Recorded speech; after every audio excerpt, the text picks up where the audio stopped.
What's good, y'all? It's your boy Gray Guardian. Trying to speak quietly because it's currently nighttime where I'm at. My grandparents, well, my grandfather is asleep and he has work in the morning. Hopefully my grandma won't hear me ruin the video, but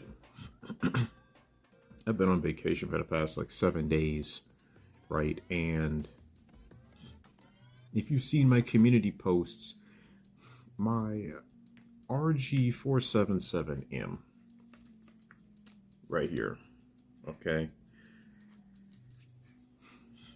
Recently, look, these Android devices are officially, quite literally, they are mini Steam Decks. Like, it is getting easier and easier, more convenient to run Steam on these devices. Technically speaking, if you have a powerful phone, that's technically a mini Steam Deck in itself. You download Gamehub or Game Native and you can just run your games natively on your phone through Steam on Gamehub and Game Native. It's pretty crazy, I must say. It's like, I can't even put into words how amazing this is. Like, I find myself now, I'm constantly looking through Steam sales, you know, and there's a lot of great deals in Steam. The fact that Left 4 Dead 2 is only $10, you know, I need to get that at some point. Because apparently it runs flawlessly on these things.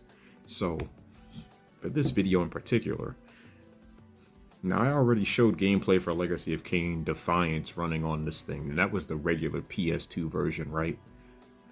So I went ahead and bought Legacy of Kain Defiance Remastered through Steam, downloaded it on my RG477M, and oh my goodness, it runs so good on this device. 60 frames per second. I mean, it dips to 59 to 58, but it always goes back to 60. It has no problems, this game. Now, let me tell you something, though. Running your games on Steam through an Android device, or any device for that matter, you're going to have to deal with the problems that may come with it. You know, you might have to tinker with the game to get it to run properly. You know, it's not going to be perfect all the time. It's still Steam. It's like, just like having a PC, sometimes your games may not run. So you just figure it out. You know, trial and error. See what the problem is, and if you can't, well, I mean, tough. You know, I bought Star Wars Republic Commando on Steam and downloaded it on this through Game Native. And for some reason, it just wouldn't run. I don't know why, but... And I mean, it's Republic Commando. That game is old, you know? But it's whatever. It happens. So, here's Legacy of Kain Defiance Remastered running on the RG477M.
Okay,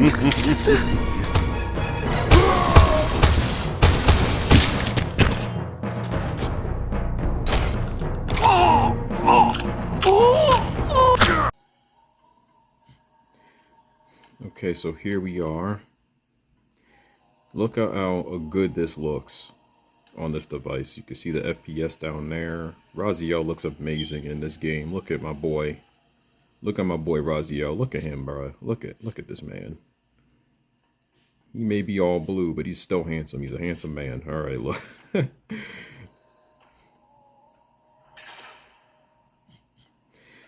So now look. One thing you should know now, if you're going to play this game on this device and you just so happen to be watching this video, to map the controls. Now, Game Native, if you're running the game through Game Native on this device, of course, Game Native will just map the controls automatically because that's what Game Native does. It's in the name, Native. But if you're using Gamehub, that's what I'm using. I'm using Gamehub. I have not tried to run this game through Game Native, so I don't know if it works well or not. I tried to run Metro 2033 through Game Native, and it crashes a lot, but on Gamehub, it doesn't crash for me at all. It dips in frame rate every once in a bit, but you know what? It's no big deal to me. I don't really care too much for frame rate. The game is playable, and it looks pretty good on Gamehub as well, so... To map the controls, though, you see this where it says key mapping. You hold this down, and you got to make sure your controls are mapped properly. You have to do that yourself. So my controls are mapped in basically in Xbox mode. So it imitates the Xbox controller. And the way it's mapped is it reads it's how the buttons are. It's mapped to the buttons. So you have to do that. And then you're able to just play like that, you know. See, look how good this looks. This looks amazing on here.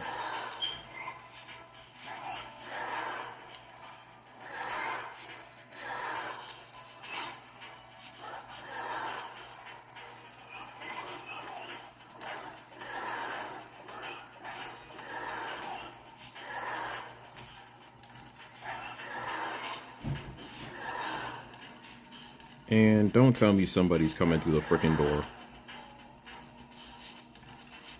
Is that my mom I hear? No, that's my aunt. Hello.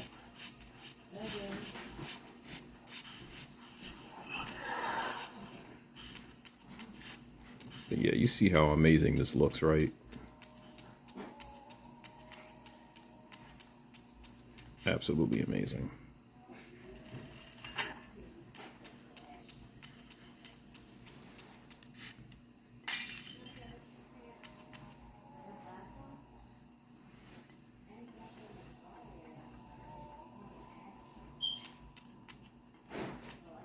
Man, I wish I knew my aunt was gonna come in. I would have waited to make the freaking video, but you know what? Too late. We're gonna upload it anyway. I don't care.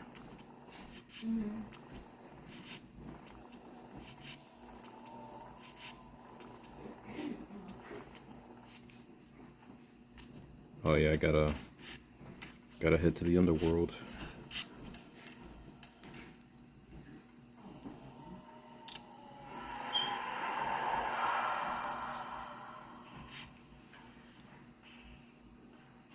Oh, wait.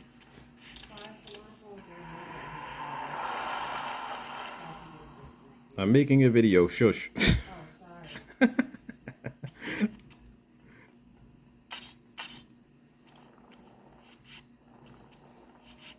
But hello, Mom and Xavier.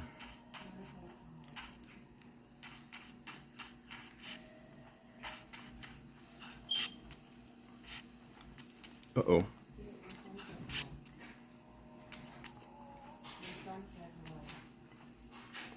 And now we open this door here.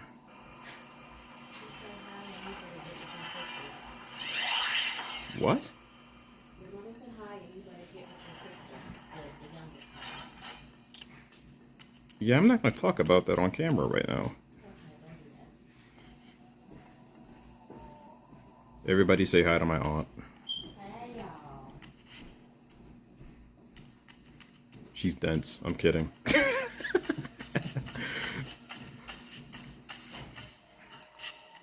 But you know what, people? That's pretty much it. That's the video. In the next one, I'll show off Metro 2033 Redux, which is also very impressive to run on this. I didn't think it would run on this, really. But for now, deuces, everybody.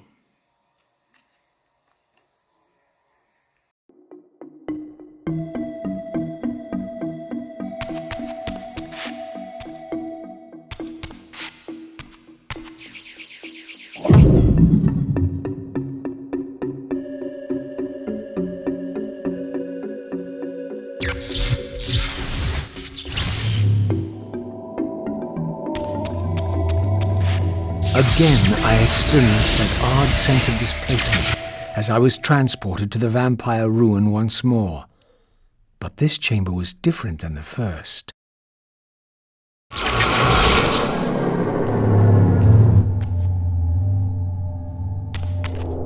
In their defeat, the vampire's enemy retaliated with a terrible curse, afflicting the vampires with a bloodthirst that turned their once noble race into ravenous predators. This curse plunged the vampires into despair and apparently drove many to madness and self-annihilation. What was it that so devastated them that they were driven to suicide?